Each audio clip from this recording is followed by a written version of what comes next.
39,03% dans le Loir-et-Cher, 40,06% en Indre-et-Loire, soit des taux d'abstention très importants dans nos deux départements. Avec une conséquence directe sur les candidatures du Front National, il n'y a aucune triangulaire. En Indre-et-Loire, les 4 candidats du Front National se sont placés 4 points en dessous du score de Marine Le Pen à la présidentielle.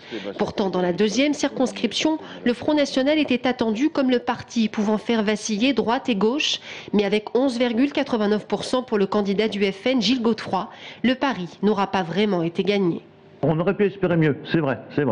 Mais le système de scrutin nous a été particulièrement défavorable. Voilà, c'est tout. Il y a les abstentions nous ont plombé. On le savait dès le départ, plus il y aurait d'abstentions, moins nous aurions de chiffres. Et il y a eu énormément d'abstentions. Dans la 4e circonscription, la candidate Front National inconnue, Émilie Tello, crée la surprise en recueillant 11,36% des voix face au député UMP sortant, Hervé Novelli.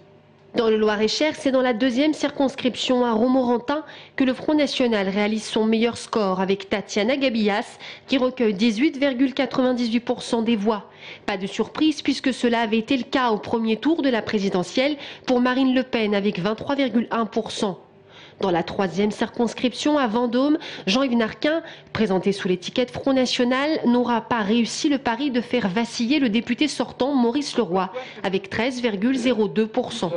Enfin, dans la 1re circonscription à Blois, Michel Chassier, candidat FN, recueille 14,25% des voix.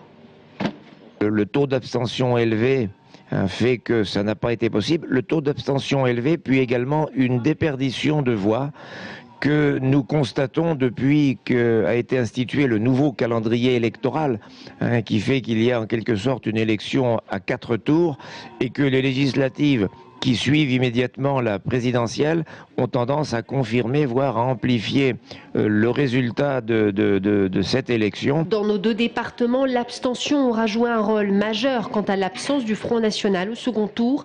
Toutefois, sur l'ensemble de nos territoires, le Front National progresse lentement, mais sûrement.